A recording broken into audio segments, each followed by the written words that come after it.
salen de las clases que nosotros les vamos preparando. Ya de todas maneras les voy a subir también el libro.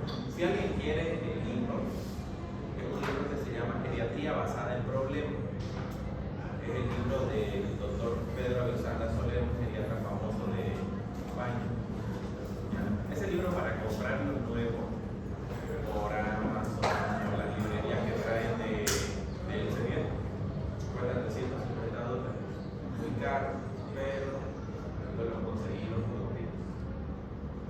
Si alguien lo quiere ya, yo se lo presto, le llevo al lugar y lo pongo. Es bastante didáctico porque esto habitual no es un tratado así, y menos es algo que ya te basado en problemas. ¿Quieren que se las paso a la línea que van a explicar?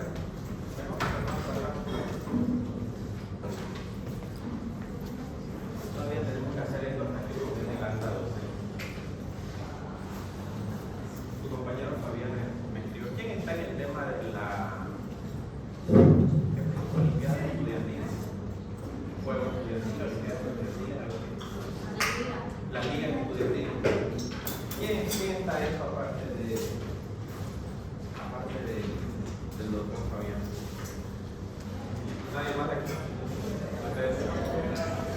Eso de qué es de deporte, de conocimiento, de llega. Ajá. No, eso es que está relacionado a ya, pero mi liga por especialidad.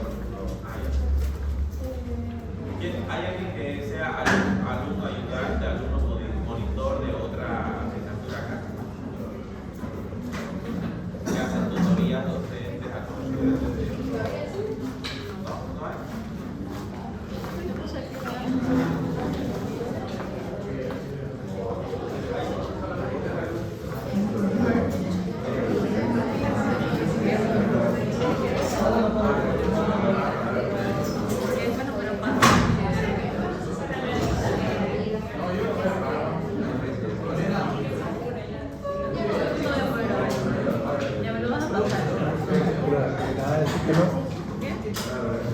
Acabo de decir que no te lo mando por hablador. ¿Ves? Por la boca muere el pescado.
póntelo ahí la nariz.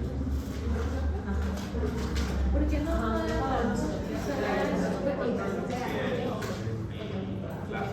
Le va a caer, le va a estar llorando. Se me va a caer.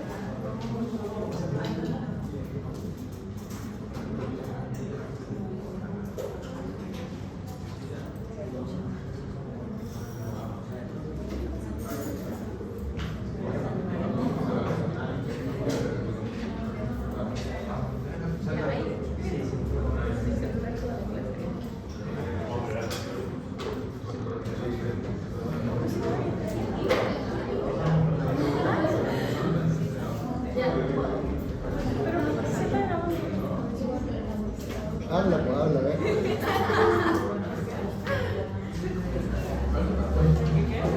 que le digo que no me lo pasa. Es que cuando lo suyo dibujo se baja altísimo de calidad. Tengo que cambiar la Tienes que calidad. ponerle calidad. No, se puede. ¿Se puede? Si la subo en 4K, ponle HD. Está bien.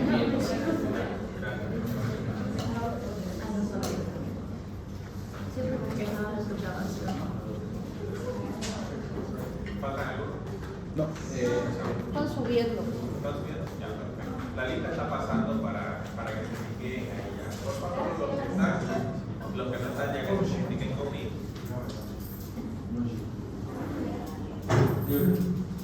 Hay varias caras que no vienen las clases prácticas.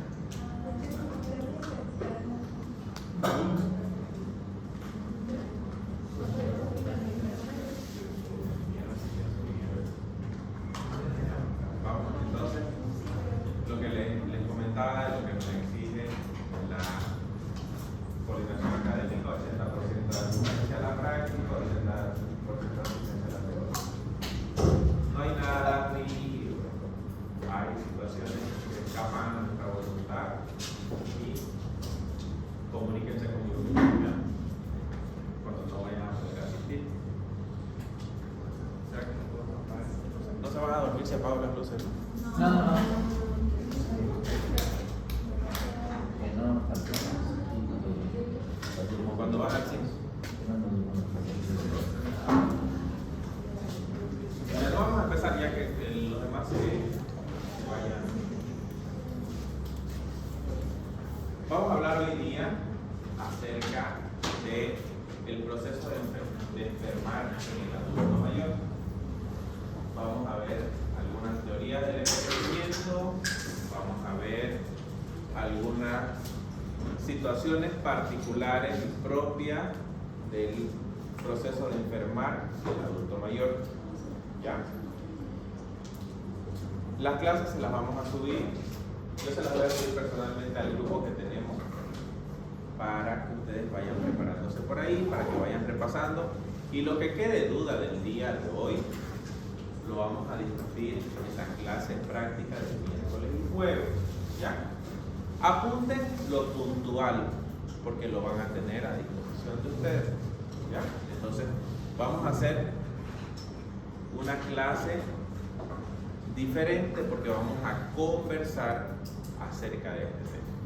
Yo les voy a ir preguntando, ustedes van a ir respondiendo, ustedes van a ir preguntando, yo les voy a ir respondiendo. ¿Ya? Entonces, muy buenos días. ¿Cómo están hoy? ¿Noticias relevantes que hayan escuchado el día de hoy?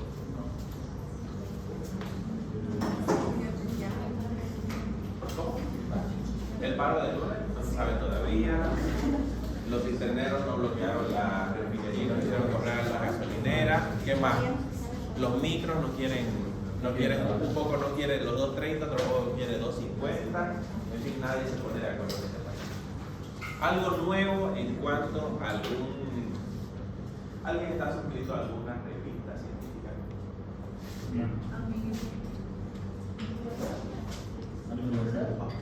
¿Vieron el último? Salió el artículo en todas las revistas, todos los portales, salió un artículo de una revisión de diabetes tipo 1 con células madre en páncreas. ¿Lo vieron? Interesante poquito dentro de la medicina, pero vamos a ver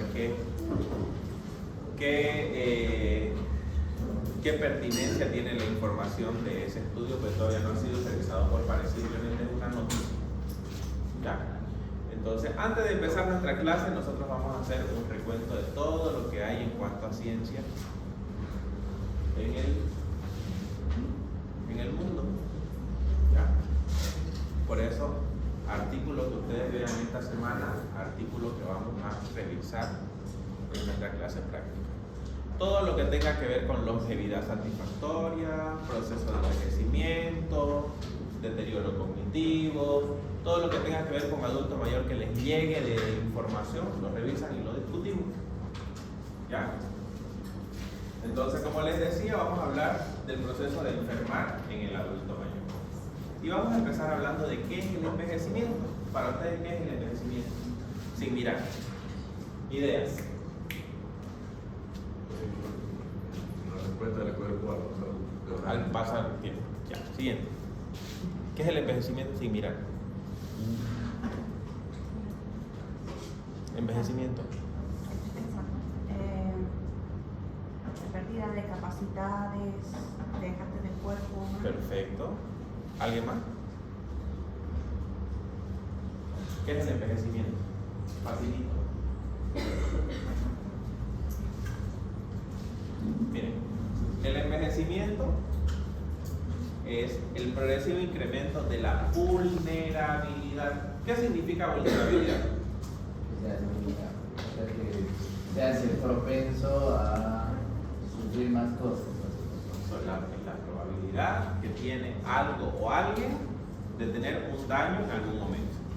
Y disminución de la viabilidad del organismo. Viabilidad. Pierde sus funciones o competencias. Correcto, viabilidad viene de vida, ¿no es cierto? Asociado a una creciente dificultad. Cuando hablamos de dificultad viene para todo, es el mismo concepto, es algo difícil, algo que cuesta realizar. En las posibilidades de adaptación. ¿Qué pasa con el adulto mayor? ¿El adulto mayor es fácil de adaptarse?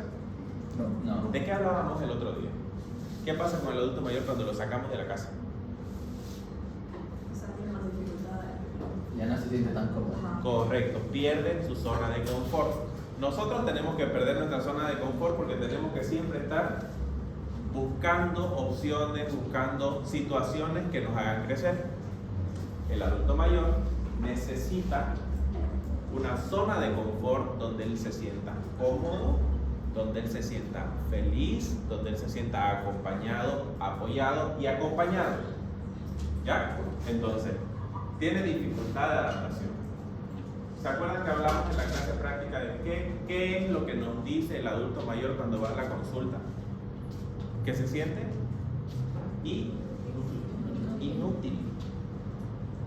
Que yo no puedo hacer lo que hacía antes, yo no puedo generar, yo soy una carga. Entonces el adulto mayor tiene esa dificultad para adaptarse. Tiene una mayor susceptibilidad de contraer enfermedades. ¿Qué pasa con el sistema inmunológico cuando ya estamos en unos periodos senescentes? Se deprime. ¿Las vacunas cómo responden en el adulto mayor? ¿Qué tasa de protección tienen las vacunas en el adulto mayor? Todas. Aproximadamente entre el 40 y el 60%. Por eso es que los adultos mayores fallecían de COVID con 4 vacunas, con 5 dosis de vacuna, con una mezcla de 3 tipos de vacunas, igual fallecían los adultos mayores. ¿Por qué? Porque la protección y la adaptabilidad del sistema inmunológico no es la misma en el periodo de senescencia celular. Anótense ese término, senescencia, S-E-N-E-S-C-I-A, senescencia, S-E-N-E-S-C-E-N-C-I-A, senescencia. Lo cual eventualmente conduce, lo vamos a anotar ahorita, no se disocia. Lo cual conduce eventualmente a la muerte. ¿Qué hablábamos de la muerte en el adulto mayor? Que es un proceso natural. ¿Qué hay que hacer con la muerte? ¿Vamos a luchar contra la muerte en el adulto mayor? ¿Qué vamos a hacer? Afrontarla, reconocerla. Vamos a abrazar. abrazar la muerte en el adulto mayor como un proceso natural y un cierre de un ciclo de la vida. Como familiares, decirle a un familiar tenemos que abrazar la muerte o tenemos que esperar la muerte con alegría es simplemente una falacia. ¿Por qué? Porque después vamos a ver un tema, cuando hablemos de voluntades anticipadas, vamos a ver por qué es un problema ético. El proceso de enfermar en el adulto mayor. Si ustedes observan, en las regiones más desarrolladas, cómo se comporta la curva de el doble de mayores de 60 años en el 2050. Si ustedes observan que a mayor desarrollo en los países, va a haber una cantidad de adultos mayores que va a ser directamente proporcional con la tasa de natalidad. ¿Qué pasa en los países desarrollados? ¿Cómo se comporta la curva poblacional? Nacen menos, envejecen más, pero esto viene sucediendo desde los años 80. ¿Ya? Hay una tasa de natalidad baja y hay una tasa de adultos mayores que es más alta. ¿Qué pasa en nuestros países? Observen cómo se comportan. Ellos, o sea, los países desarrollados ya pasaron por la etapa en la que estamos pasando nosotros. ¿Ya? Ellos pasaron en los años 40, en los años 50, por este boom que tenemos nosotros de que las personas empiezan a envejecer y está empezando a bajar la natalidad. Ellos tienen una tasa de natalidad baja y una tasa de senescencia baja. Nosotros tenemos una tasa de natalidad que va en incremento, pero también una tasa de senescencia que también va en incremento. ¿Qué quiere decir esto? Si ustedes se fijan, vieron, ya pasaron vía estadística ustedes, ¿no es cierto? Vieron los tipos de pirámides poblacionales. ¿Cómo es nuestra pirámide poblacional? Es, ya, pero ¿cómo se llama?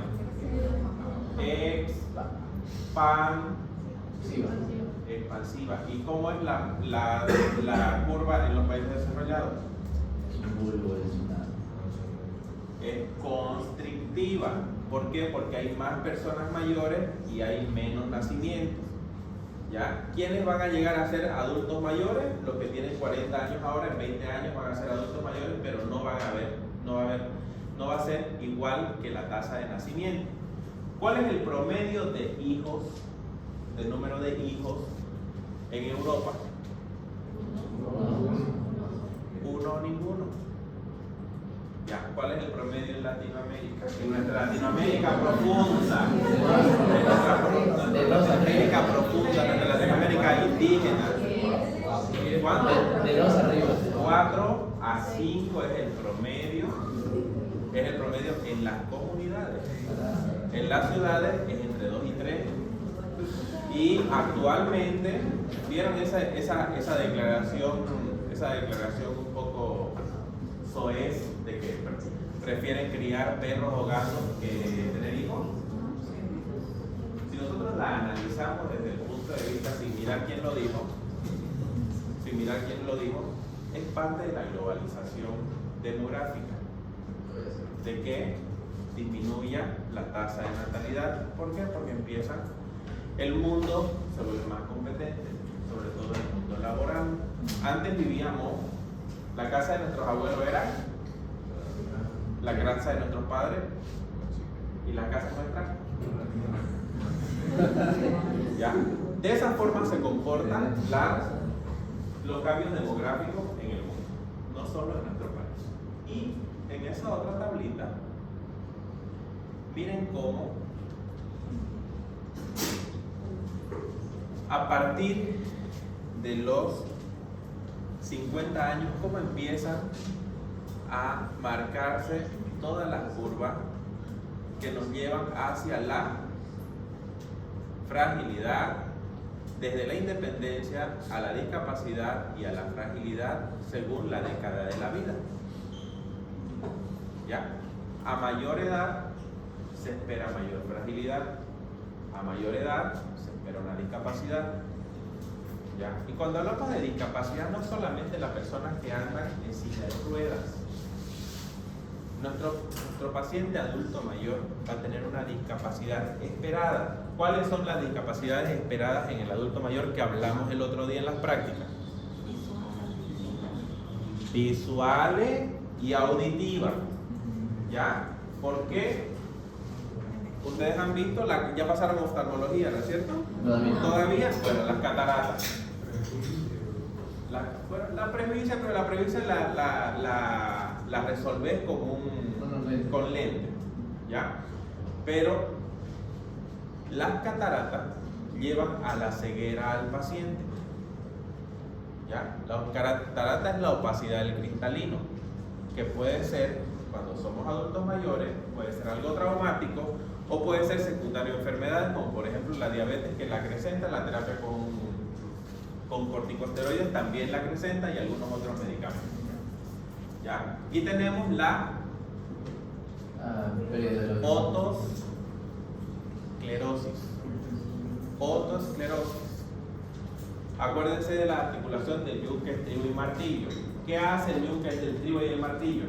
Transmite vibración. Transmite vibración, y esa vibración ¿qué produce? ¿En qué se traduce? En el órgano de la audición, en información sonora, y esa información sonora se traduce en lo que yo voy a percibir como la palabra hablada.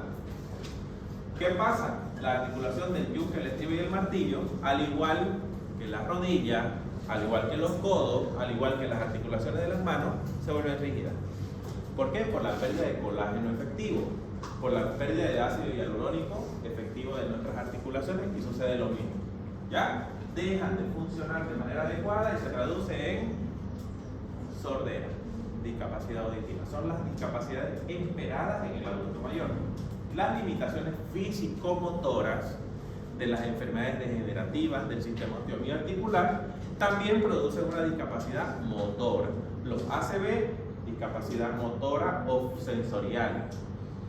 Las pérdidas de memoria, discapacidad mental. Las enfermedades que se producen por ciertas enfermedades, como por ejemplo la enfermedad por priones, producen síndromes esquizofreniformes. También es una discapacidad mental. ¿Ya? Y otras enfermedades neurológicas degenerativas también producen algún tipo de discapacidad mental. ¿Ya? Eso es importante. El insomnio crónico también va a estar catalogado dentro de poco como una discapacidad, para que lo vayan tomando en cuenta. Se está estudiando. ¿Cuál es el ciclo vital del adulto mayor? ¿Cómo estamos nosotros ahora? Activo, atlético, masa muscular, no hay sarcopenia. Estamos un poquito gorditos, casi todos, pero es por nuestros malos hábitos alimenticios. ¿Por qué? Porque al momento de que la tecnología empieza a inundar nuestras casas, ¿nosotros qué hacemos? Dejamos de movernos. Cada vez la civilización está más quieta. Cada vez hay más movilidades, más vehículos. Ya nos cuesta ir a la venta a pie. El mercado que está cerca de mi casa queda a 2 cuadras, el Liceo Norte queda a 1 cuadra. Y yo tengo que tomarme el trabajo de sacar la movilidad, para subirme la movilidad. Y pierdo 20 minutos que puedo ganarlos en ir a hacer mis compras. Y eso es lo más simple. Quienes fuman se suben a la movilidad para ir 1 cuadra a comprarse cigarros. ¿Tengo o no tengo razón? Van al gimnasio de su condominio. Esto sí es algo irrisorio. Van al gimnasio del condominio en movilidad. Cuando lo que necesitamos es que antes de hacer la actividad física, empezar a liberar neurotransmisores efectivos que nos van a ayudar con la ganancia muscular. No, que van al gimnasio. ¿Quiénes van al gimnasio? Gabo, Yasmin, O sea, Juliana. 1, 2, 3, 4, 5, 6, 7, 8. ¿Y usted qué hace? ¿Va? ¿No va? 9. Y somos 50 y... Manrique. Bueno, 10 y son 52. Bueno, 53 conmigo, que tampoco, pero miren el porcentaje, ¿qué porcentaje de funcionalidad vamos a tener cuando tengamos 60, 70 años? Bajo. Entonces, es momento de sacar. El ciclo vital del adulto mayor empieza en bipedestación, caminando por sus propios medios, con actividades de la vida diaria, instrumentadas y no instrumentadas, por total independencia. ¿A qué edad empezamos a envejecer? ¿Qué edad le dije? 30 años empezamos a envejecer. A los 30 años, usted no trató el inicio de su artrosis de rodilla, a los 50 años le va a doler la rodilla. ¿Ya? A los 30 años se inicia el tratamiento de artrosis de rodilla. ¿Por qué? Porque ya el trauma que tuvo que tener tu articulación lo tuvo en esa época. Es por eso que las personas mayores que empiezan a hacer ejercicio de fuerza ya grande se lesionan con mayor facilidad. No hay el proceso de autorrecuperación de las articulaciones. Entonces comenzamos en bipedestación, luego tenemos que utilizar un tratamiento ortésico, que es el bastón. Después tenemos el bonito y terminamos en la silla de ruedas o simplemente encamados cuando tenemos un evento cerebrovascular, que es lo más común en nuestro medio. ¿Ya? Ese es el ciclo de vida del adulto mayor. ¿Y por qué sucede esto? Eso lo vamos a dejar para las prácticas. ¿Ya? Para las prácticas vamos a hablar por qué suceden estos cambios en el adulto mayor que lo lleva a ser un adulto mayor frágil. La expectativa de vida media en mujeres y hombres mayores. Estos son percentiles, son tablas de percentiles, que es cada 100 habitantes, ¿cuántos van a estar por debajo del 25 percentiles? Estos son los llamados longevos o centenarios. Los longevos que tienen más de 90 años y centenarios mayores de 5. Observen que hay un número demasiado reducido de personas que llegan a esto. En el 50 percentil son menos, y en el 25 percentil, que son los dos los que llegan con funcionalidad, son menos. ¿Ya? Y es una diferencia significativa, no existe una diferencia significativa entre los hombres y las mujeres. ¿Quiénes viven más? ¿Por qué? ¿Por qué viven más las mujeres? Que no hacen nada. ¿Por qué viven más las mujeres? Porque no están expuestas a trabajos tan forzosos o arriesgados como los hombres.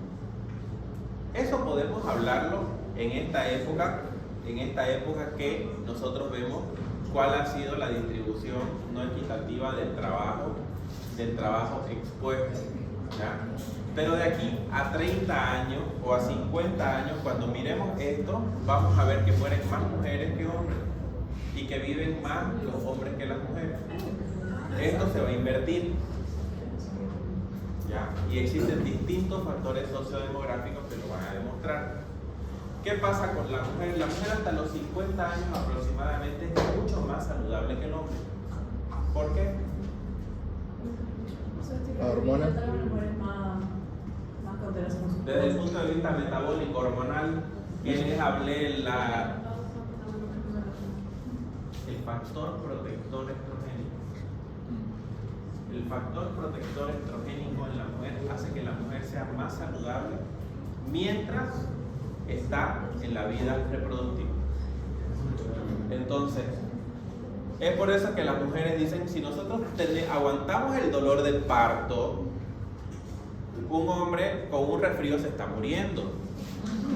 El hombre tiene mayor sensibilidad al dolor. Un cólico renal a un hombre lo tumba en cama. Un cólico renal a una mujer difícilmente, porque ella tiene que seguir haciendo las cosas.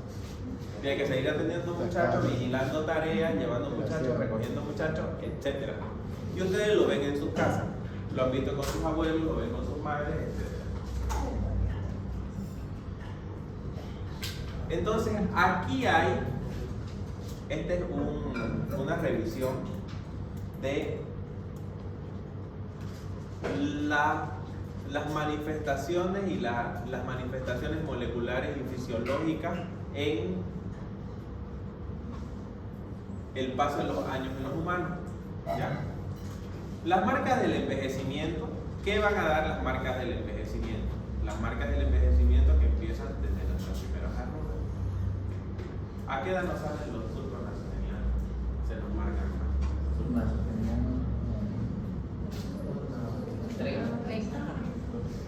A partir de los 25 años. ¿Qué edad tienen ustedes? ¿Quién es el más grande del grupo? ¿Qué edad tiene Doki? 38. 38. Es más grande que yo. No, pero a ver, tiene 38 años y va a salir médico a los 40. Buena edad.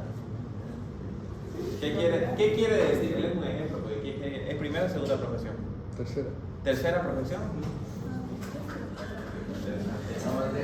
Interesante, y él está cumpliendo un sueño de ser médico y ya lo está logrando. Con 38 años,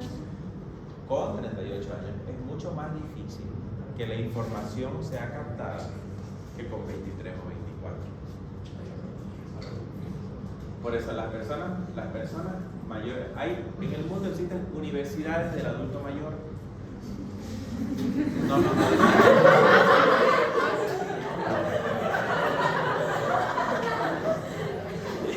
El caso de él. No se rían. A ver, en el mundo existen universidades del adulto mayor. ¿Qué estudian los adultos mayores? No estudian medicina, no estudian psicología, estudian carreras técnicas. En las universidades del adulto mayor estudian carreras técnicas. ¿Por qué? ¿Qué es lo que tenemos que garantizar en el adulto mayor? Manualidad. Funcionalidad. Mente y trabajo manual. ¿Ya? ¿Quiénes juegan?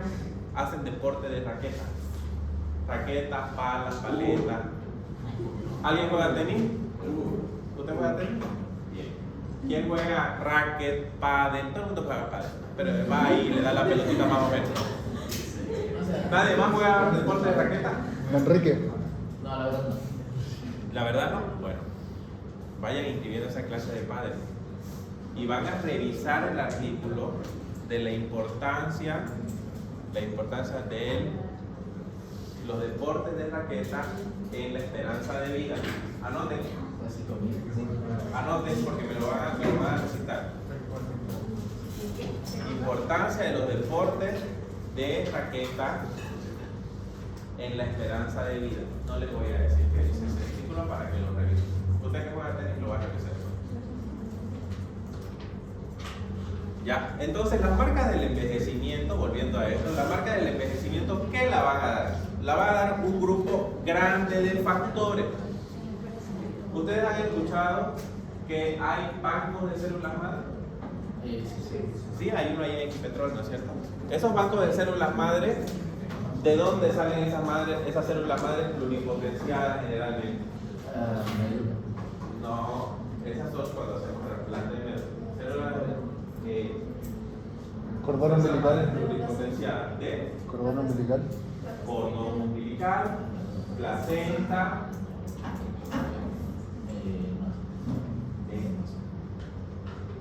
¿No han escuchado que cuando en el mundo, cuando te quitan, por ejemplo, el apéndice, y el apéndice está en buen estado, no está en buen estado, ya ha pasado cirugía, ¿no es cierto? Sí. ¿Se acuerdan de la clasificación? Del apendicitis, de los cambios histopatológicos del apéndice. También le voy a preguntar entonces, ¿cómo yo me voy a acordar? Cuando el apéndice está fleconosa o está supurada, no se puede cultivar para generar células madre. Ya, pero cuando está en buen estado, que está en un estado inflamatorio, se cultiva y se mete en un banco de órganos y células madre. Banco de órganos no trasplantables, sino para extraer células madre. Ya, entonces, una de las marcas del envejecimiento es el agotamiento de las células madre. ¿Por qué dejan de producirse las células madre? ¿Qué pasa con las células en el envejecimiento? Se deteriora. Se se deterioran. Ya, eso lo puede decir nuestro primo, nuestro tío que no es médico. ¿Ya? O nosotros decirle a nuestro paciente, pero entre nosotros no. Su metabolismo se enlentece. ¿Qué pasa con la mitocondria? Ciclo de Krebs. ¿Se acuerdan del ciclo de Krebs? El ciclo de Krebs, 45 minutos exponiendo el ciclo de Krebs para decir que se generan tantos ATP, tantos ATP. Y eso, y el ciclo de Krebs, ustedes saben que no se usa. Ya no es una teoría del ciclo de Krebs. Ustedes llevaron ciclo de Krebs en bioquímica, ¿no es cierto?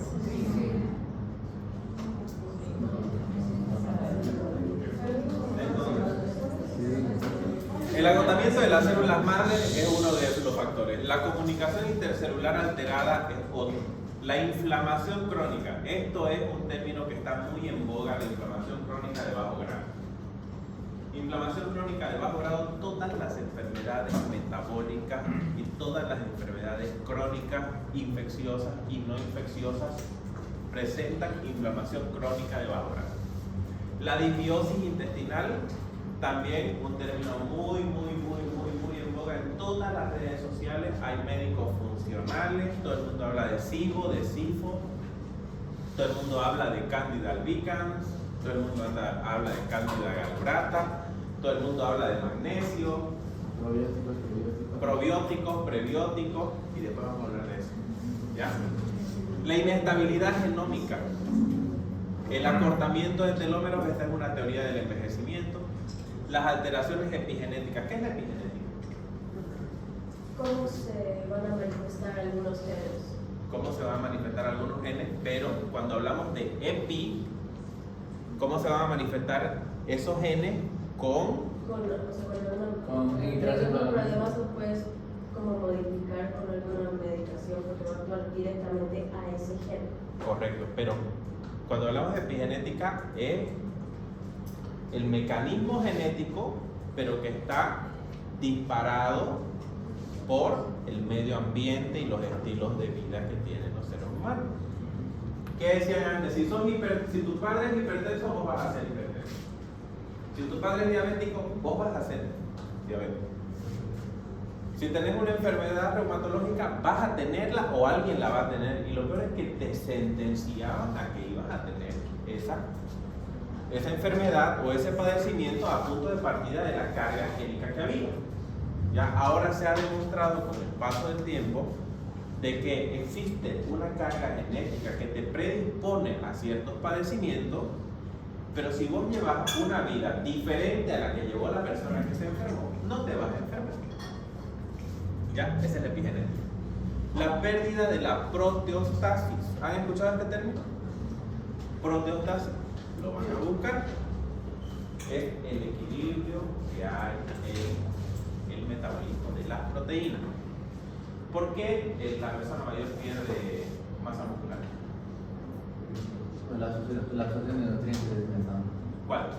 ¿Qué nutrientes? Las proteínas. Ya. Cese de la macroautofagia. ¿Qué pasa con nuestro organismo? Hoy día ella va al gimnasio como que si no hubiera mañana. ¿Ya? Va al gimnasio porque le dio una crisis de ansiedad, que es lo habitual en nuestra generación. Le dio una crisis de ansiedad y dijo, en vez de irme a bailar, me voy a hacer ejercicio y me va a pasar la crisis de ansiedad. Mañana ella difícilmente se va a levantar de la cama sin dolor, pero pasado mañana ella va a estar bien. ¿Ya? ¿Por qué? Porque la macroautofagia, con toda la contaminación alimentaria que ella tiene, porque no lleva una vida regular de alimentación o de un régimen nutricional saludable que la va a ayudar con esto, la macroautofagia se va a encargar de reparar su organismo para que ella esté bien. ¿Qué pasa en los adultos mayores? Esto no sucede. ¿Ya? La desregulación en la detección de nutrientes. Ya, era lo que hablábamos ahorita. El nivel de absorción por parte del intestino delgado es totalmente diferente en las personas mayores. Por eso, nuestros adultos mayores, todos estos procesos los conducen a la desnutrición crónica del adulto mayor. Podemos tener un adulto mayor que aparentemente nosotros lo vemos bien físicamente. Tiene barriguita, tiene los bracitos que aparentemente nosotros lo vemos al observarlo. Decimos, tiene masa muscular, las piernas conservadas, nosotros tomamos la medición de las pantorrillas conservadas, pero este paciente tiene más grasa que músculo. Aunque nosotros clínicamente a la observación, en el examen clínico, veamos que tiene un hábito externo conservado. ¿Se acuerdan cuando describimos la historia clínica? Hábito externo, tanto. Entonces, tenemos la disfunción mitocondrial, no hay reparación celular efectiva, disminuye el proceso de respiración celular. La disfunción mitocondrial, ¿han escuchado acerca del NAD? El NAD, NAD. ¿No han escuchado? ¿No han visto en TikTok? No. Que venden NAD en cápsula para mejorar la respuesta mitocondrial. Esa es una farsa. Eso es una farsa. Porque necesitamos una terapia que actúe directamente en la mitocondria y que se vaya a la mitocondria y trabaje en la mitocondria. Pero ¿y los ácidos del estómago? Por eso no se puede creer todo lo que se ve. La senescencia celular. Senescencia o envejecimiento celular. Cuando nosotros hacemos un hemograma, en la práctica del laboratorio clínico vieron el microscopio, Sí. láminas, haciendo hemogramas, conteo de glóbulos blancos y todo eso. ¿Lo vieron? Eso no. Bueno, cuando nosotros observamos una lámina, un extendido de glóbulos rojos, o sea, de sangre, nosotros observamos cómo empiezan a moverse las células, cuál es la velocidad de movimiento de las células, cuál es la velocidad de la sedimentación globular, la eritro, que le llaman, ¿cierto? Nosotros observamos y las células senescentes se mueven más lento. Las células que ya están con el acortamiento del telómero, con las alteraciones epigenéticas, con la inestabilidad genómica, se mueven más lento, se reparan más lento, los macrófagos actúan de distintas maneras, los neutrófilos actúan de distintas maneras, los polimorfos nucleares demoran muchísimo en llegar a atacar cuando hay una bacteria, un germen específico. Entonces, a esto se llama senescencia celular. La dificultad que tiene que produce el envejecimiento celular en el metabolismo de la célula. Todos estos factores llegan a algo que se llaman marcas del envejecimiento. ¿Ya? Y todo esto actúa a nivel de todo nuestro sistema. A nivel neurológico, observen cómo van decreciendo nuestras capacidades. A nivel pulmonar, mucho más aún. ¿Por qué? ¿Por qué respira mal el adulto mayor? Falta de músculo accesorio. Primero por la contaminación ambiental. Es un factor. Sí, pero vamos a sus capacidades intrínsecas, a lo que él puede hacer. ¿Pérdida de? Los músculos accesorios. ¿Qué más? Ya no tiene el mismo funcionamiento como cuando era joven. Ya eso nos lo dice nuestro tío la vecina. La distensión y la elasticidad pulmonar disminuye. La elasticidad pulmonar, la pérdida de la musculatura accesoria de la respiración. Por eso nuestros adultos mayores, cuando tienen un proceso neumónico o paraneumónico, toleran mucho mejor la disnea que el adulto joven. ¿Por qué? Porque la respiración del adulto mayor es superficial. Muchas veces la gente se enloquecen y empiezan a armar un revuelo en las emergencias porque el adulto mayor satura 85%. satura 80%.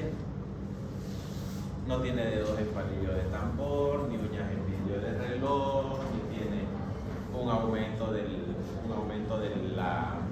del tórax anteroposterior. ¿Pero por qué satura 85-80? ¿Por qué? Porque disminuye la frecuencia respiratoria con el paso del tiempo. Y por eso toleran mejor. Sistema cardiovascular, ¿qué es lo esperado en el adulto mayor? Hipertensión. Que tengan que Falta de elasticidad. hipertensión, ¿qué más? Aterosclerosis, ¿qué más? Valvulopatías. Valvulopatía por calcificaciones de las válvulas, ¿qué más? Ya, ¿qué más? Cardiomegalia, dilatación. Que eso se llama insuficiencia cardíaca. ¿Ya? El músculo cardíaco se cansa, el músculo cardíaco se dilata y eso se traduce en insuficiencia cardíaca. Que no la van a tener todos, pero si nosotros, eso era lo que yo les decía desde que empezamos la práctica, no existen estudios en personas mayores de 65 años, siempre es un criterio de exclusión. Por ello, cuando ustedes han visto cómo se hace un ecocardiograma, ¿sí? Existen tablas para clasificar las fracciones de eyección. Siempre que ustedes vean un ecocardiograma de un adulto mayor, la fracción de eyección va a estar por debajo del 70%. ¿Por qué?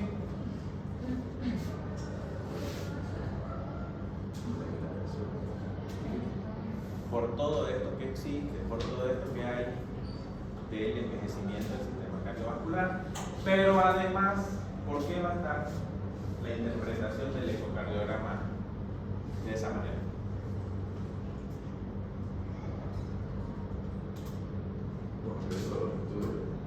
Porque no hay parámetro base para decir en el adulto mayor,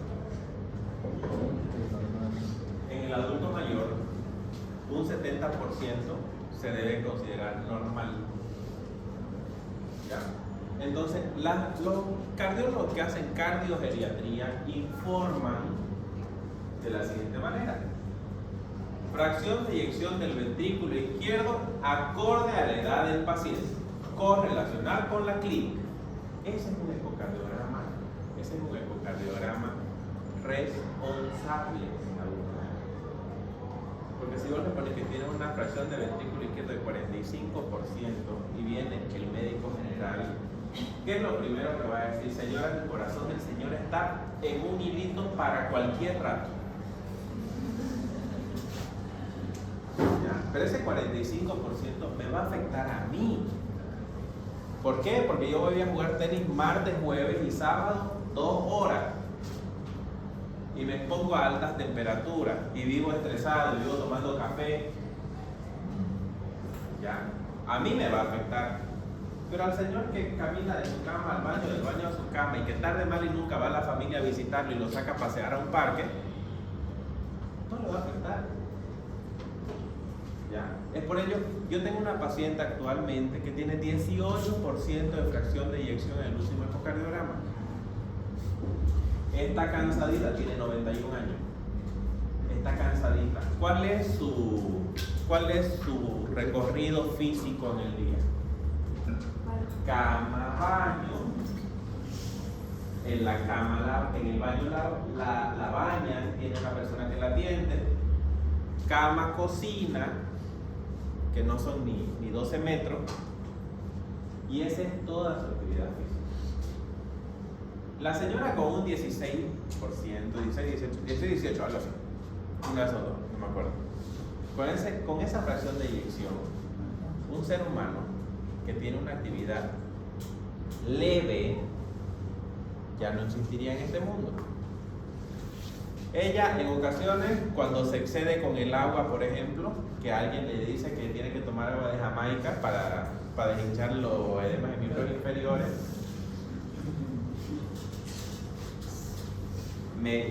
empieza con polimnea. Cuando vamos y la visitamos, que varias veces le hemos tenido que evacuar, está con un poquito de derrame pleural, está con edema en miembros inferiores, le ajustamos los diuréticos, un poquito de esto, un poquito de lo otro, un toquecito de esto, una bombita de furosemida por 1 hora. Ya ves.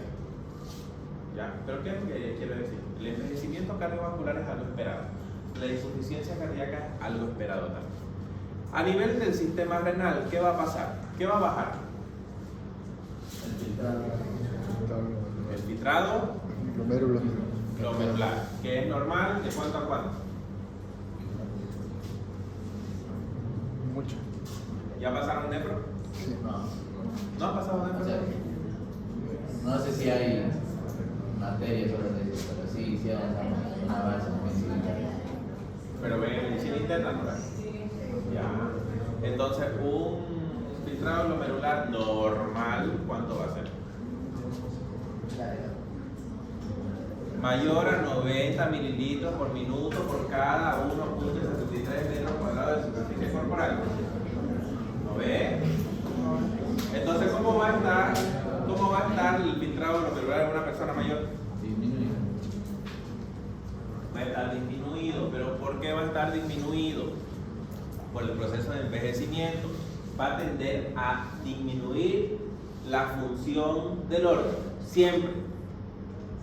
Ya, no quiere decir que yo a un adulto mayor de 75 años, cuando miro la tabla de la CADIGO, me salga compatible con una enfermedad renal crónica grado 4 y el paciente no tiene edema, su creatinina es 1.6, su urea es 70, no tiene síntomas digestivos, no tiene osteoporosis marcada, el paciente tiene buen volumen urinario, no voy a decir que el paciente está con una enfermedad renal crónica terminal. ¿Ya? ¿Por qué? Porque es lo que yo estoy esperando a la edad que tiene. Gastrointestinal, lo mismo. ¿Qué pasa con el sistema gastrointestinal? ¿Qué enfermedades son propias del envejecimiento del sistema gastrointestinal? No.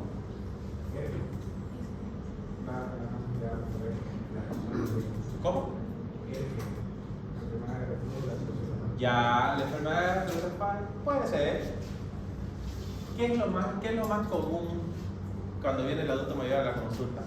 Doctor, toda la comida me cae pesada. Yo como a las 10 de la mañana y hasta las 4 de la tarde sigo lleno. ¿Qué pasa? Hay una disminución de la velocidad de vaciamiento gástrico. Hay un enlentecimiento de la motilidad intestinal que se traduce en qué. ¿En qué se traduce? El adulto mayor viene y dice, doctor, yo voy al baño cada 4 días. ¿En qué se traduce? En constipación, que ese es el nombre bonito del estreñimiento. ¿Ya? Al paciente nunca se le pregunta, ¿usted tiene constipación? ¿Usted es estreñido o no? Sistema endocrino. ¿Qué pasa con el sistema endocrino? Se agotan las hormonas. ¿Qué pasa con el sistema reproductor? Las mujeres 45, 50 años habitualmente, ahora estamos viendo menopausia a los 36, 37 años, 38, 40, 43 cuando más. ¿Ya? El sistema reproductivo es limitado y el sistema reproductivo en el hombre también es limitado por todo lo que hablábamos. ¿Cuál es la consulta más frecuente del adulto mayor funcional del sexo masculino? La impotencia sexual. Ellos van y te meten un cuento, pero mira, hermoso el cuento completo, y al final te dicen, doctor, y para la parte sexual, o ¿saben qué? Que estoy saliendo con una persona y yo quisiera, y ya, te fueron a pedir la solita. ¿Ya? ¿Qué hay con el tema de los inhibidores de la fosfodiesterasa 5? ¿Qué hay con ellos? Hay que usarlo de manera responsable, porque como toda droga, produce dependencia. Y es por ello que se infartan, porque mezclan los nitratos con el sildenafil o el tadalafilo y hacen un pase espasmo coronario y se mueren. ¿Ya? De eso vamos a hablar cuando hablemos de endocrinología. Y el músculo esquelético, la sarcopenia.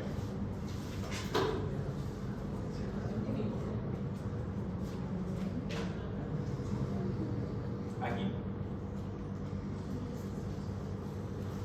Regiones de menores ingresos, la aparición de enfermedades crónicas empieza a los 40 años, las complicaciones a los 55 y la expectativa de vida quizás llega a los 70.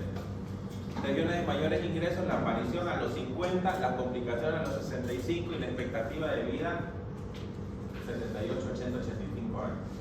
¿Ya? A mayores ingresos, mayor esperanza de vida.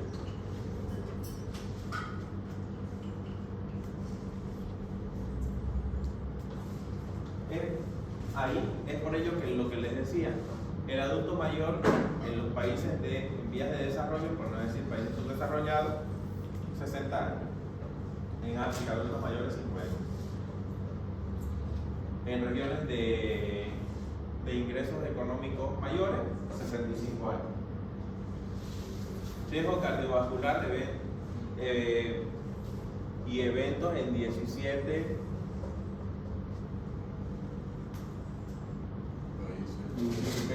países de medianos y altos ingresos.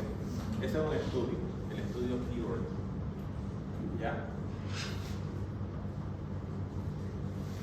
¿Qué nos quiere decir esto? Que a menor ingreso hay mayor, si se dan cuenta, hay mayor cantidad de enfermedades cardiovasculares, aumenta el riesgo cardiovascular mientras más pobres son. Ensayo clínico, en los ensayos clínicos que esto era lo que les decía, no existen ensayos clínicos en pacientes mayores de 64 años.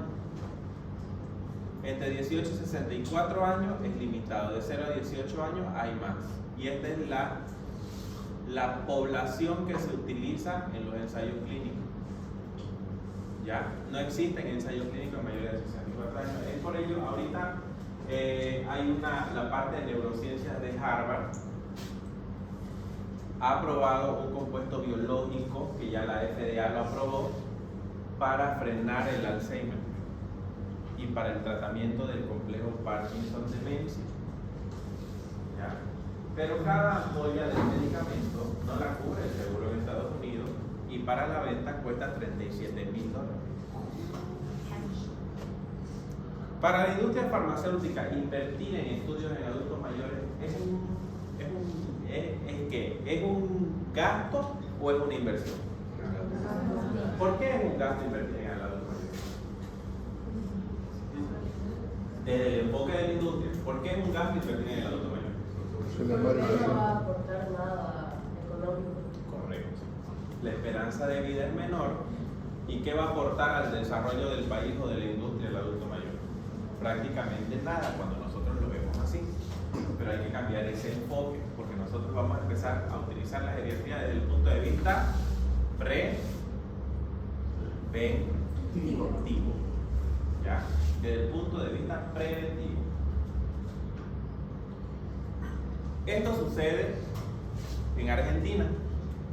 Este es un estudio en el Hospital Italiano de Buenos Aires. 35% de las emergencias en un año son adultos mayores. 60% de las internaciones, 65% de las cirugías y 85% en cuidados intensivos. ¿Por qué sucede esto? Porque hay un 85% de adultos mayores, de los adultos mayores atendidos en cuidados intensivos. ¿Cómo llega el adulto mayor actualmente al consultorio? ¿Cómo llega? Llega y te dice, doctor, tengo para que usted me calcule mi tasa metabólica basal para saber la dosificación de ejercicio físico y saber cuántos gramos de proteínas debo consumir al día porque quiero envejecer de manera saludable. No. ¿Cómo llega el adulto mayor al consultorio? débil, con sarcopenia u obesidad y sarcopenia, con dolores articulares, con malnutrición por defecto, por exceso, con un déficit nutricional de micronutrientes. Entonces, por eso que nuestro adulto mayor llega al hospital enfermo. Y cuando llega enfermo, ¿qué pasa por cada día de internación? ¿Cuántos días equivale de pérdida funcional? 4, entre 4 y 8, en dependencia de la complejidad del cuadro del paciente. Si a mí me internan 20 días, yo tengo 20 días de pérdida de capacidad funcional. Pero internamos a un adulto mayor 20 días, ¿cuántos días va a tener? Mínimo 80 días de pérdida de capacidad funcional y de capacidad muscular. Ayer atendí a un paciente de 76 años que lo operaron de una hernia umbilical y 2 hernias inguinales en el mismo tiempo quirúrgico. Eso es correcto, es adecuado para un adulto mayor. Por donde lo miré, hay un dilema ético importante ahí en ese caso, porque ¿qué tiempo lo vas a tener? Vas a tener al paciente acostado. Me dice el paciente es diabético, ven bien mocoso, el señor es de cama, y viene y me dice, ¿sabe qué? Mi brazo parece una bandera. Me paraba después cuando quise caminar, me paraba y me temblaban las piernas. Recién me estoy recuperando y mi glicemia está elevada. ¿Qué pasó con ese paciente? ¿Por qué su glicemia está elevada? Después de un proceso de reposo de 20 días. ¿Qué perdió? Músculo. Músculo. Y en el adulto mayor, ¿cuál es la importancia del músculo? ¿Qué es en el adulto, en todos nosotros, pero en el adulto mayor aún más? Almacén del cuerpo. Es un órgano endocrino metabólico. Si no tengo músculo, ese músculo se transformó en grasa. Aumentó el nivel de grasa, obviamente el paciente, aunque tome sopitas o calditos de algo, siempre le va a subir la glicemia, pues no tiene músculo. Y para variar, maltratado. La longevidad. Los genes 25%. Lo que hay en el ambiente y en el estilo de vida es un 75%. Para lo malo y un 75% para lo bueno. ¿Ya? Entonces, ¿qué quiere decir? La genética me va a aportar un 25% de probabilidad de que yo fallezca antes de tiempo o de que yo me enferme antes de tiempo. Y un 75% lo va a dar la malnutrición, la vida sedentaria, el tabaco, el exceso de alcohol o el sueño inadecuado. Y lo contrario, todo lo bueno me va a dar el 75% para ver cómo yo envejezco. Para ver si yo envejezco de una manera saludable, si la velocidad de envejecimiento va a ser mayor o la velocidad de envejecimiento va a ser menor. Si yo tengo estos factores protectores, la velocidad de envejecimiento va a ser menor. Yo no voy a pelear contra la edad, porque yo voy a ser una persona de 75 años.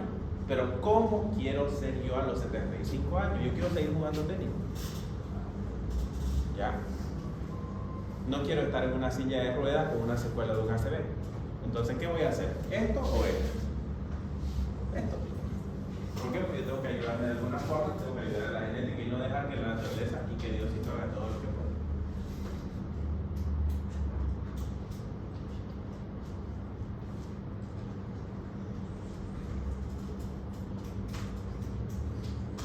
Esta lámina es bien importante.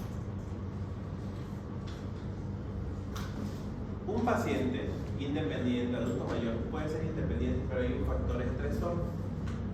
Ese factor estresor, por ejemplo, situémonos en el caso del paciente de ayer. 75 años, diabético, hipertenso, lo operan de 3 hernias en un mismo tiempo quirúrgico. El pobre infeliz está acostado 20 días. ¿Es un evento estresor? Sí, es un evento estresor. Este señor ha trabajado toda su vida, tiene masa muscular conservada, no tiene deterioro cognitivo, tiene apoyo familiar, vive con la esposa, vive muy bien desde el punto de vista socioeconómico. Entonces, este factor estresor en él no lo pasó de independiente a frágil. Pero si nos situamos en este paciente que vive en San Juan del Potrero, por allá por Mairana, que no tiene buena nutrición, que no tiene masa muscular, que tiene chagas, que tiene hipertensión, que tiene diabetes, ¿qué va a pasar con este paciente? Este paciente de ser independiente va a pasar a ser frágil. Y asociado a eso, durante la recuperación a este paciente le dio una ACV y tiene una secuela, ¿qué va a hacer? Discapacitado. Y si ustedes se dan cuenta cómo funciona, cómo baja la curva, en un evento estresor, en un adulto mayor independiente, bajan sus capacidades mientras está transitando por ese cuadro, pero se recupera a la normalidad en un tiempo de 6 meses, 3 meses, 1 año, en dependencia, pero no pierde la capacidad de ser independiente. Cuando les digo capacidad de ser independiente, es de hacer sus actividades básicas de la vida diaria, instrumentadas y no instrumentadas por él mismo. Salir al banco a cobrar su renta dignidad, agarrar un transporte público, comer por sí solo, bañarse solo, etc. Él lo recupera y sigue trabajando. Por ejemplo, este señor es chapista, el que yo atendí ayer. El chapista se dedica al chaperío de vehículos. Y la mujer agarra y me dice, la esposa, dígale por favor de que ya está 20 días, el mes pasado 20 días Chavi ya quiere trabajar otra vez al sol, hay mucho calor y eso. Doctor, si yo no trabajo me enloquezco. Ya, entonces, ¿qué pasó con este paciente? Está recuperando la línea de meseta que él tenía dentro de la independencia. Entonces, el anciano o el adulto mayor frágil, cuando tiene un factor estresor, por ejemplo este que le dio un ACV y se secueló, va a tardar mucho tiempo en volver a ser frágil. Él ya no va a ser independiente. Él va a tardar mucho tiempo en volver a la línea de fragilidad. Pero cada evento que él tenga lo va a llevar más a la fragilidad, a la discapacidad y al evento esperado dentro del adulto mayor, que es la muerte. Identificando el grado de funcionalidad y el grado de fragilidad se podrá prever el resultado. Esto ustedes van a aprender en el transcurso de la materia a determinar la fragilidad y la funcionalidad del paciente. Era lo que les decía. ¿Cuánto tiene que ver la velocidad de la marcha en cuanto al pronóstico de vida del paciente y a las probabilidades de enfermarse? Mientras más lento ande el individuo, claro, hay individuos que son lentos desde que nacieron, ¿no? Y hay que estar atizándolos para que reaccionen. Pero cuando hablamos del adulto mayor es la velocidad de la marcha. Si tenemos un adulto mayor en casa, observemos y controlemos cuánto tiempo tarda. ¿Cómo se hace esto? Facilito, se hace ese test que van a aprender a hacer. Ahí en el consultorio yo lo tengo marcado. Y la secretaria, que no es médico, no es enfermera ni nada, a todos los pacientes diabéticos mayores de 60 años, ella le mide la velocidad de la marcha. Y ella me pasa un mensajito, tantos segundos, antes de que el paciente entre al consultorio. Y en las unidades de geriatría en España, donde trabaja el autor del libro que vamos a llevar, hay un sensor de que el paciente entra desde la sala de espera a la sala de signos vitales, el que camina por sus medios, el que camina con algún instrumento ortésico, automáticamente el sensor le mide la velocidad de la marcha y le manda una foto al sistema de la historia clínica del geriatra, que le dice velocidad de la marcha tanto, pronóstico y este. Eso lo vi en España, hermoso. Entonces, pero ¿cómo se da cuenta, no sé, por ejemplo, en 30 segundos, cuántos pasos da o cómo se mide la velocidad de la marcha? La velocidad de la marcha se mide en metros. Son 5 metros. En 5 metros, ¿qué tiempo tarda el paciente en llegar? ¿Cuántos segundos tarda en llegar? ¿Cómo sé que eso es lo normal? ¿Eh? ¿Cómo sé que es lo normal? ¿Por qué no va a estar corriendo dentro de una consulta? Va a andar más lento. por eso allá, todos esos sesgos que tiene el test, en España lo tomaron con el sensor de velocidad de marcha. Automáticamente, es como un sensor de movimiento, automáticamente marca aquí cuando el paciente camina hacia la enfermería. Pero no es, señor, ya pues apúrese, oiga, mire, tengo la otra ficha encima, ya, por favor. No. La enfermera se para del lado de acá, dice, Juan Pérez, por favor, pase. Si Juan Pérez camina a esta velocidad, tiene buena velocidad de marcha. Pero si Juan Pérez camina así, ¿qué va a hacer el sensor? El sensor me va a tirar que ese paciente tiene disminución de la velocidad de la marcha.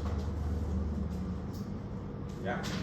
O sea, es un test que se realiza. Pero si yo, por ejemplo, ese test le digo, señor, vamos a hacer la velocidad de la marcha, el paciente nunca va a querer estar mal.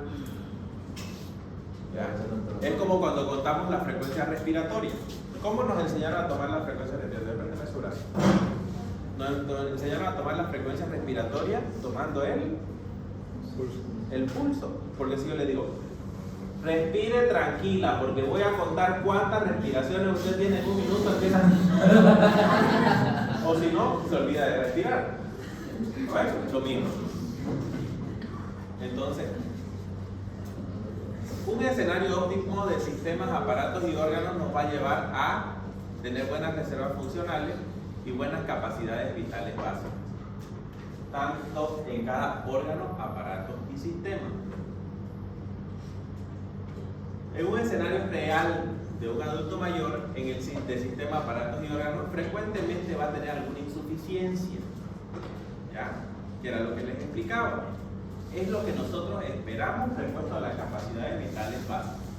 Y la diferencia del proceso de enfermedad aguda entre adultos jóvenes y personas adultos mayores, miren, ¿qué pasa con el adulto joven? Tiene una hospitalización, se recupera, va al alta hospitalaria y vuelve a hacer lo normal, sus actividades normales.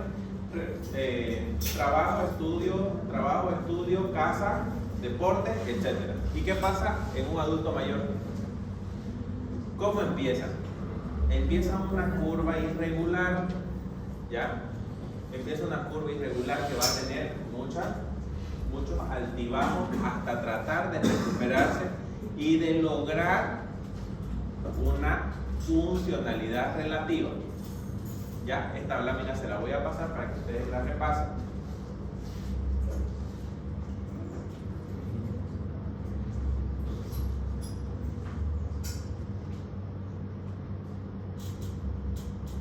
Esta ya la vimos, vamos a pasar a la otra. Miren. Esto es lo que pasa. A mayor edad va a haber una disminución de posibilidades de que el paciente tenga una recuperación completa. Generalmente va a empezar con una pérdida de funcionalidad, después va a tener una discapacidad, va a ser un paciente geriátrico. Este paciente geriátrico va a ser un paciente crítico crónico y luego lo que nosotros esperamos, este paciente va a fallecer. Ya, estos son escenarios reales. Entonces, ¿cómo debe funcionar la geriatría? La geriatría no debe funcionar como una especialidad aislada. Y eso lo vamos a ver nosotros en una conferencia que se llama Equipos Multidisciplinarios de Atención Geriátrica. ¿Qué era lo que les comentaba en la práctica? En el mundo real, en situaciones reales, existen psicogeriatras, ortogeriatras, reumageriatras, cardiogeriatras, el geriatra que lidera el equipo, enfermeras geriátricas, auxiliares geriátricas, acompañantes geriátricas, etc. Todos tienen su subespecialidad en lo que es adulto mayor. ¿Por qué? Porque el manejo no es el mismo, ¿ya? Y todo tiene su unidad geriátrica de agudo, ¿ya? La unidad geriátrica de agudo es la emergencia de geriatría patología en un servicio de salud integrado. ¿Ya? Es donde llega el paciente geriátrico agudo. Si el paciente geriátrico agudo se recupera, ¿dónde va a ir el paciente geriátrico? ¿Al hospital? ¿Dónde va a ir? ¿Qué les dije el otro día? ¿Qué es lo que tratamos nosotros de evitar en el paciente? La internación hospitalaria. ¿Y dónde lo vamos a internar? En el domicilio. ¿Ya? La internación domiciliaria. Tratar de tener el menos tiempo posible al paciente geriátrico dentro de un establecimiento de salud. El evento de urgencia generalmente a dónde va, a la UCI. Pero en el paciente geriátrico tiene que pasar todo este proceso para llegar a la unidad de geriátrico agudo. ¿Ya?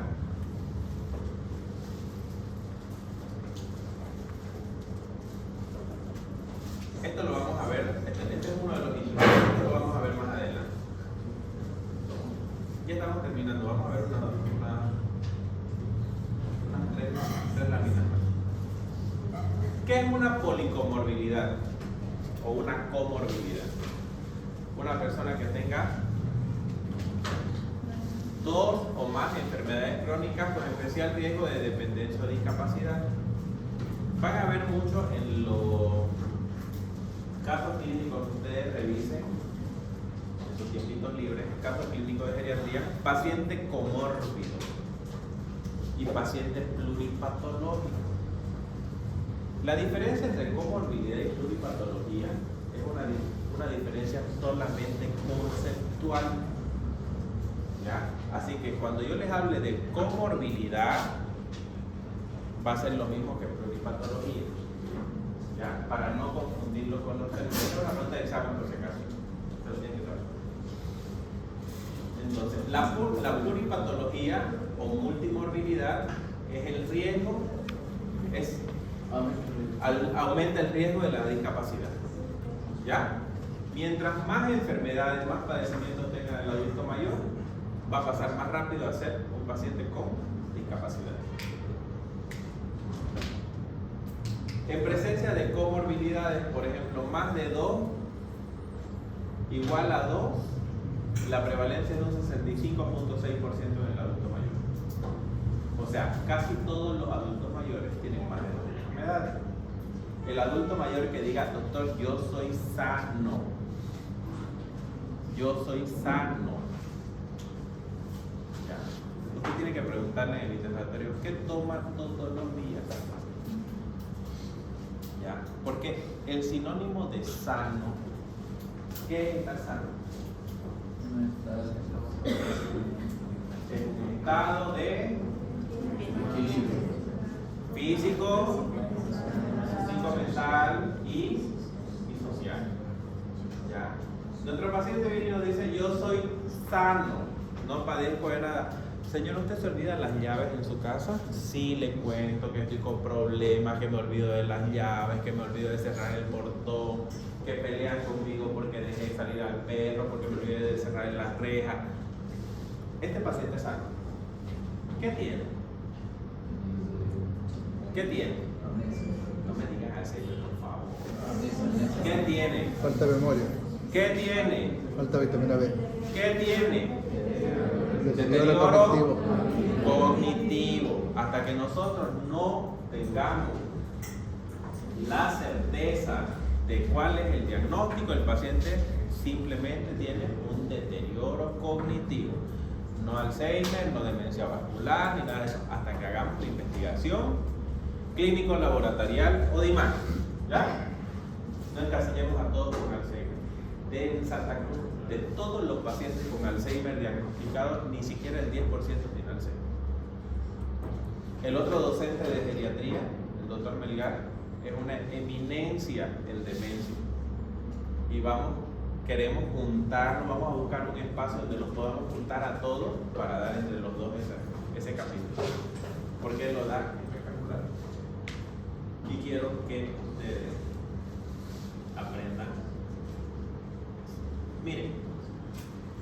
Estos son las enfermedades que generalmente tiene el adulto mayor.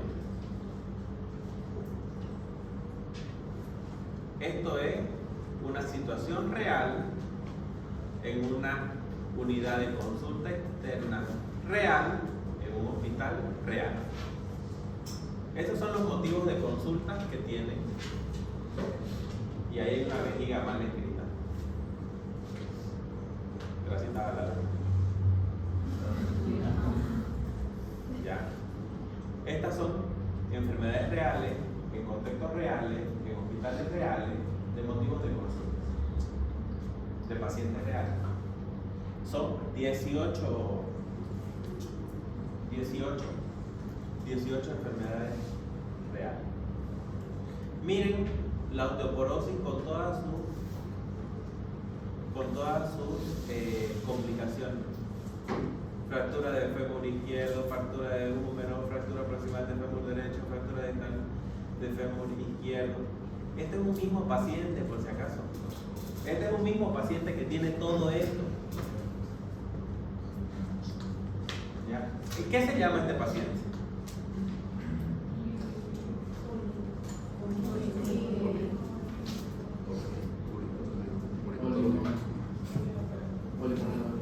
Es un paciente pluripatológico multimórbido.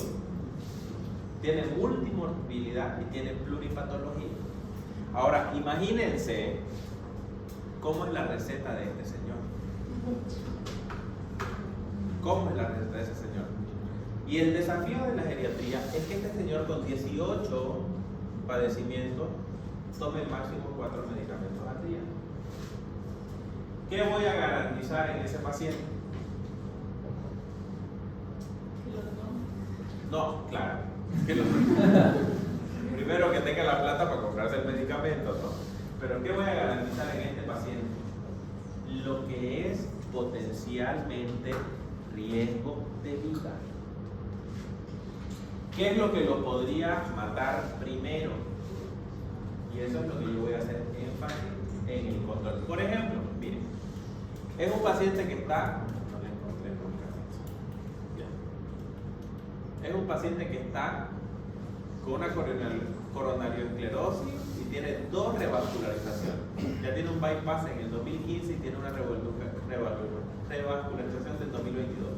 Pero tiene fibrilación auricular y tiene prótesis valvular, por ende está anticoagulado. Si bien los anticoagulantes actuales, modernos, que los han escuchado, apixaban, rivaroxaban y sus familiares, son seguros. ¿Qué pasa en un paciente con anticoagulación? Tiene riesgo de sangrar. El paciente se apoya, se tropieza y se apoya y te hace una hemartrosis. El paciente anticoagulado te pasa un ACV hemorrágico en cualquier momento de su tratamiento. Ya, entonces, ¿qué voy a garantizar, por ejemplo, ahí en la parte coronaria? ¿Le voy a dejar medicamentos para todo? Sí, claro. Si tiene una fibrilación auricular y yo no lo anticoagulo, ¿qué va a pasar con este paciente? Le va a dar un ACV isquémico porque va a ser una embolia pulmonar, una embolia cerebral, una embolia pulmonar y el paciente va a fallecer. Entonces, riesgo de vida coronario. ¿Por apnea del sueño va a fallecer el paciente? No. ¿Por un megaesófago? No. ¿Qué hago con un megaesófago con el paciente? Le cambio la dieta. ¿No mejora con la dieta? ¿Le hago un botón ahora o un botón gástrico? ¿Lo alimento por el estómago? ¿Tengo riesgo de infecciones? Sí. ¿Se va a morir por desnutrición? No. ¿Tiene EPOC? ¿Qué voy a hacer con el EPOC?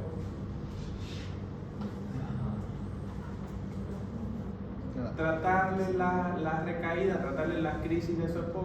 Si tiene una infección intercurrente, lo trato. ¿Qué le digo a la familia? Concentrador de oxígeno. ¿Duerme con oxígeno o no duerme con oxígeno? Cuando le falte baje mucho la saturación, ábrale el oxígeno. No lo va a matar.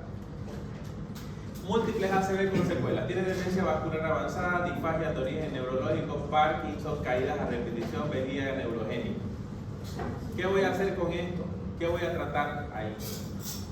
El Parkinson, porque la demencia no la voy a volver para atrás. Entonces ahí yo tengo solamente 5 medicamentos que le voy a dar a este paciente, pero no voy a tratar todo con medicación porque va a ser un paciente multimórbido, pluripatológico y polimedicado.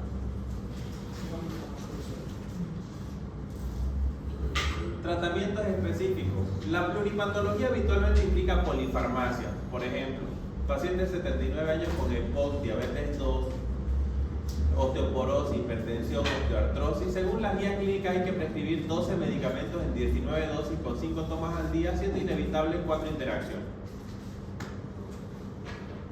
A este paciente el tratamiento lo va a tumbar, se va a caer, se va a quebrar. ¿Ya? Miren, 19 dosis en 5 tomas, siendo inevitable 4 interacciones farmacológicas. Por eso, ¿qué tipo de medicina es la medicina geriátrica? Una medicina basada en la... ¿En quién? ¿Qué evidencia hay si no hay estudios en bien? ¿Qué evidencia hay si el adulto mayor está excluido de todos los estudios? Vamos a hacer una medicina basada en la... basada en la experiencia, es una barbaridad. Y lo vuelvo a decir, la medicina basada en la experiencia es la que hacen los curanderos. Los curanderos, los que curan con imanes, eso hace medicina basada en la experiencia que hacen nada. La evidencia científica sólida en adultos mayores técnicamente no existe. ¿Por qué? Porque es un criterio de instrucción, 65 años o más. Entonces, en geriatría se hace medicina basada en la persona. Vamos a hacer una medicina de origen que va a ser integradora, no funcional. La medicina funcional es otra cosa que tampoco tiene evidencia científica. Es medicina integradora. Por eso existen equipos multidisciplinarios. ¿Ya? Por ejemplo, la doctora que le gusta la neurología.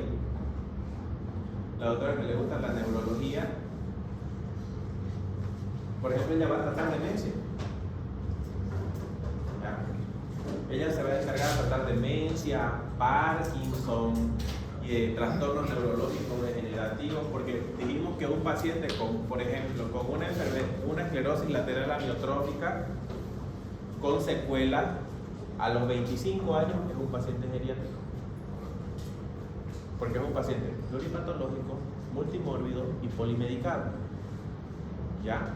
Y decimos que es integradora, ¿por qué? Porque ella va a adaptar las guías que tiene de Parkinson en pacientes de 80 años. Que guías de Parkinson para 80 años no hay. ¿Ya? Y ella va a ser endocrinóloga. Y este paciente tiene diabetes. Actualmente, la Asociación Americana de Diabetes, ni siquiera la Asociación Latinoamericana ni la internacional, trazan objetivos glicémicos o de hemoglobina glicosilada para los pacientes geriátricos, pero la Asociación Americana ha dicho, si tienen 7.5 a 8 de glicosilada en adultos mayores, no se peleen por metas de control. ¿Por qué? No les va a pasar nada. Perfecto. Con el tiempo, las guías se van adaptando, pero nosotros hacemos medicina basada en la persona. ¿Qué tiene la persona? ¿Cuál es la evaluación funcional, la evaluación socioeconómica? Y así vamos a tratar. Evidencia científica sólida de ensayos clínicos, de estudios multicéntricos, aleatorizados, randomizados, tengan una consistencia real en geriatría, técnicamente no existe. Y ustedes lo pueden buscar. ¿Ya? La pluripatología habitualmente implica la polifarmacia. Esto ya lo vimos. ¿Cuáles son las prioridades? Obtener e incorporar la preferencia del paciente en la toma de decisiones médicas, las decisiones compartidas, lo que les explicaba. Aplicar la evidencia de informes publicados, pero reconociendo limitaciones en base de la evidencia, lo que también estuve diciendo. Enmarcar las decisiones de manejo clínico en un contexto de riesgo, cargas, beneficios y pronósticos. y evaluar la complejidad y la viabilidad del tratamiento. Si yo tengo un paciente de 90 años que me hizo una sepsis generalizada de un foco neumónico o urinario, que son los más frecuentes, lo tengo en UCI, me hace una insuficiencia renal aguda. Desde el punto de vista ético a este paciente, yo le inicio un régimen de hemodiálisis.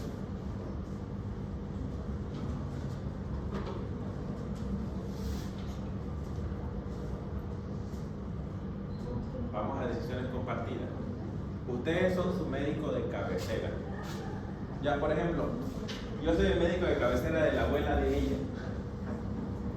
La paciente está en una UCI, pero la doctora me llama y me dice: doctor, por favor, urgente, venga a la clínica.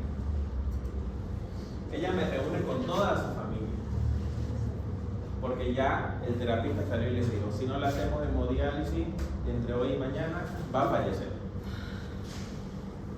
Ella me reúne con su familia para preguntarme, para darme el contexto clínico de su abuelita. Y digo su abuelita porque es la abuela de ella, que Dios no lo quiera con su abuelita. Pero bueno, ya.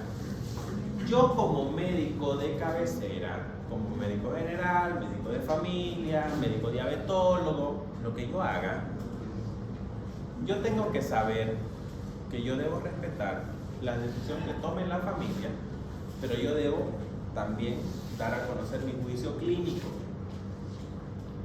Entonces, si es un estudio, un procedimiento complejo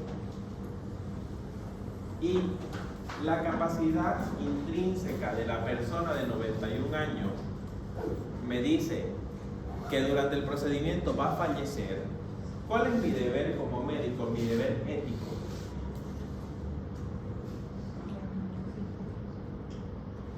¿Qué le digo?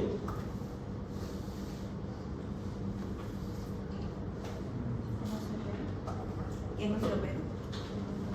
O sea, es una hemodiálisis. ¿Qué le dice usted? Que no la haga, que se va a morir. Eso me lo dice el vecino. Ah, Eso me lo dice el vecino. Pero ¿qué le digo yo desde el punto con un respaldo científico para que la familia me entienda?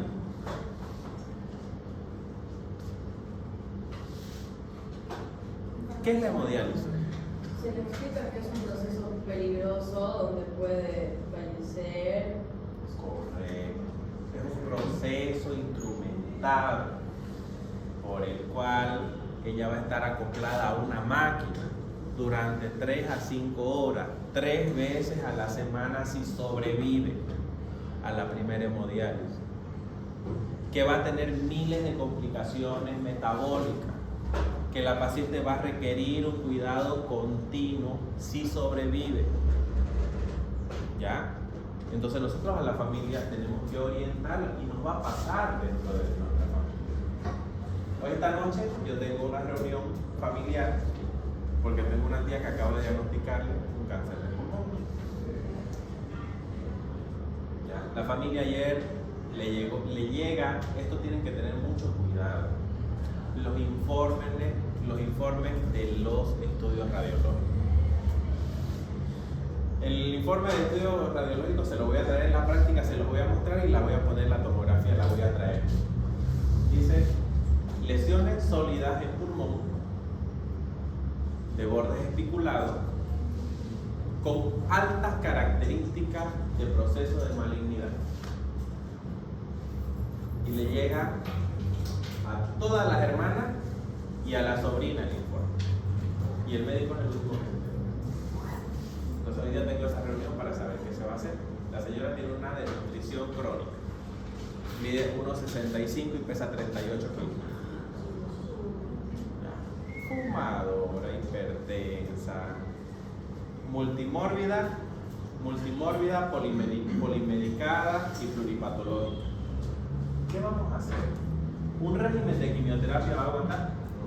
Ni una. ¿Va a aguantar una radioterapia? Entonces, ¿qué le voy a ofrecer yo? Medicina de fin de vida. Que vamos a ver otro capítulo de medicina de fin de vida. ¿Ya?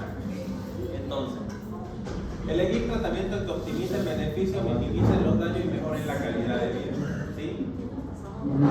¿Sí? Vamos a ver. Esta la vamos a dejar para decisiones compartidas para ustedes.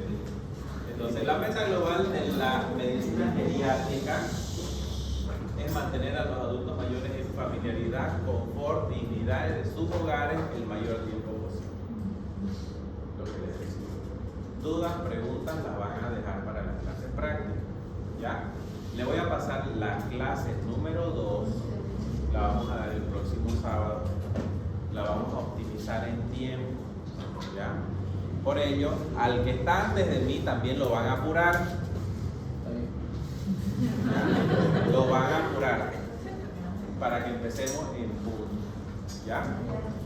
¿Qué les pareció la clase? ¿Les gusta la forma esta así dinámica? Sí. Ya, entonces, ¿qué les pido? La clase la voy a pasar. De esta clase, en nuestras prácticas, les voy a preguntar. ¿Ya? Vamos a ver conceptos así clave para que vamos familiarizándonos.